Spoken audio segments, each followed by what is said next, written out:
Hello Taurus, Sun, Moon, Rising and Venus signs. Kamusta kayo? Sana po'y nasa mabuti kayong kalagayan. Welcome back po sa Star Tarot. Kung bago kayo rito, welcome din kayo. Thank you for your support. I truly appreciate it. God bless you all, Taurus. Pauna mensahe po ninyo, enter the magic, live in the now, seize the moment. Okay? Wag ninyong hayaan no, na lumipas yung araw or lumipas ang mga bagay-bagay na hindi ninyo na-experience, no? Kasi baka ang iba sa inyo rito, no, baka busy kayo preparing for the future, busy kayo planning for the future, or pwede rin na panay pa rin kayo nag-iisip tungkol sa tapos na kung ano na ang nakaraan, na ano na nakalipas, maaaring iniisip nyo din yun, no? So, mas marami pang oras ang ginugugol ninyo sa kung ano ang tapos na, diba? Sa kung ano ang nakaraan na. Kaya ito yung invitation sa inyo. Seize the moment, no? Habang nandiyan dyan, kung ano nag-unfold sa buhay ninyo, 'di ba? I-enjoy ninyo 'yan, i-embrace ninyo 'yan, no? Live in the moment. Okay? Live in the now. Kasi sayang, 'di ba? Sayang yung mga kung anong mga nangyayari sa ngayon, hindi na 'yan mauulit, no? Hindi na 'yan mauulit na eksakto sa kung papaano 'yan nangyayari sa ngayon. So what else? We have courage. Ayan. You may need to activate your courage din sa ngayon, ano, Taurus. Magpakatatag ka.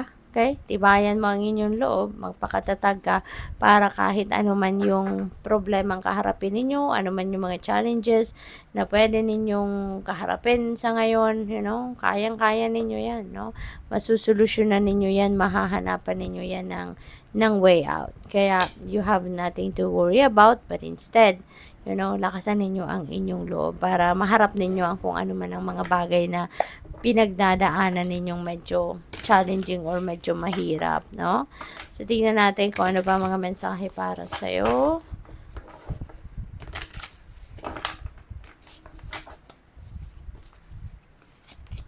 We have the star, napakaganda, no? Kung ano man ang hirap na maaring pinagdadaanan or pagdadaanan ninyo, rest assured na you are going to move on from that, no? Mapagtatagumpayan mo yan.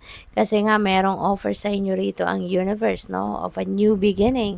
Manggagaling kayo sa isang difficult situation at maaaring yun, no? Na kailangan ninyong magpakatatag, no? At masusolusyonan mo yan, malalagpasan mo yan, you'd be able to overcome whatever difficulty that is, no? At there is new hope, no? There is new hope, new inspiration, new beginning opening up for you. Kaya napakaganda. Maraming mga miracles ang pwedeng mag-unfold sa buhay ninyo. Sa ngayon, maaaring mapapansin din ninyo na you will be shown the way, no? Kung saan kayo dapat pumunta. At nandoon, no? Yung inyong new beginning. Wish fulfillment din ito. Kaya mayroong mga wishes dito na pwedeng mag-come to fruition sa ngayon. Eight of Swords. Ayan. So, baka ito yung difficult situation na pinagdadaanan ninyo, no?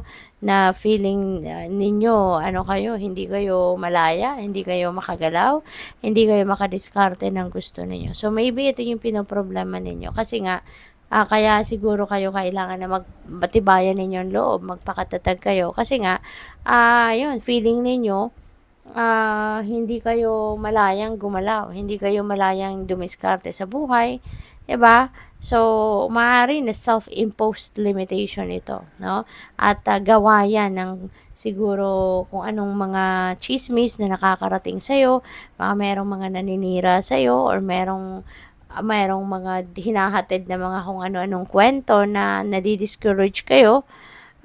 Kaya yun, no? Kaya yun ang naiisip ninyo na hindi kayo malayang makadiskarte sa buhay, no? Kasi naaapektuhan kayo sa kung anong mga sinasabi ng kung sino man, no? Kaya tuloy, baka nagkaka-anxiety na kayo, nafu-frustrate na kayo sa sarili ninyo, yung mga ganon. Pero, kung iisipin ninyong mabuti, kung hindi ninyo papansinin kung anong mga komento, no, ng mga kung anong mga sabi-sabi ng mga tao sa paligid ninyo, then wala kayong magiging problema, 'di ba? So, pag-isipan ninyo mabuti, okay? Kasi kayo lang din ang tanging makakapag-isip niyan or kayo lang din ang tanging makakapag-desisyon what is the best thing, no, na kailangan ninyong gawin. We have Three of Pentacles. No, you are going to get support from the people around you. So, baka meron ditong mga makakatulong sa iyo na magkaroon ng kalinawan ng inyong isipan. Maybe there are people dito that will give you advice or ano mo yun, baka may mapagkakwentuhan ka ng inyong sitwasyon ngayon, pinagdadaanan ninyo sa ngayon. And baka meron dito makapag-encourage sa iyo, no, na baguhin ang takbo ng inyong isipan. Okay? So there's going to be some people that will reach out to you dito at matutulungan ka. For others of you naman, Taurus, kung sa trabaho to, napakaganda kasi you are going to show off your talents dito, your skills, your gifts.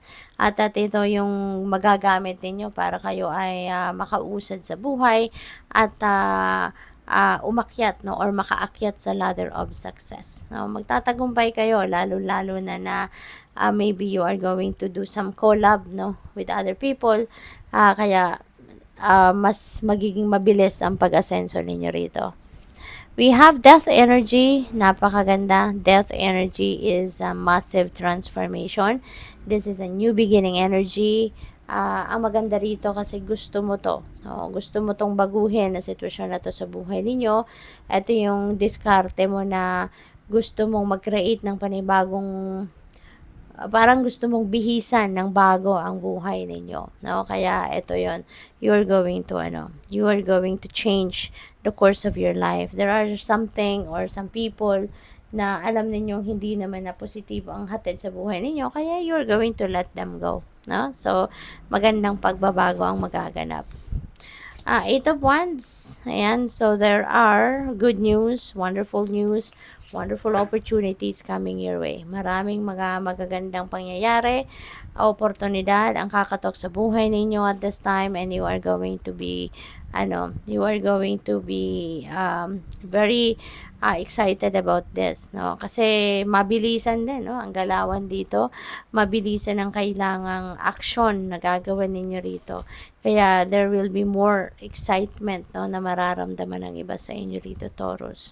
Pwede rin magta-travel ng iba sa inyo rito, kaya good luck, no? What else? We have Queen of Wands. Ayan. So, magiging porsigido ka kung ano tong mga opportunities na kakatok sa buhay ninyo sa ngayon. Ano man ang mga posibilidad at oportunidad na dadating sa buhay ninyo sa ngayon. You are really going to you're going to focus on that, no? At gagamitin mo talaga yan, gagalingan mo hanggang sa marating mo ang tugatog ng tagumpay. Kasi you are embodying the energy of Queen of Wands, no? May go-getter attitude si Queen of Wands.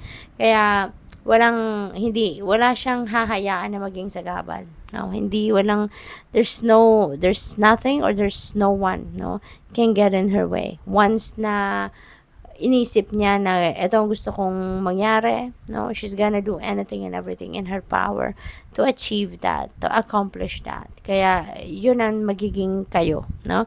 Ganun ang magiging diskarte ninyo sa ngayon. Kaya magtatagumpay kayo. Good luck sa'yo. Thank you for watching. Love and light. Namaste.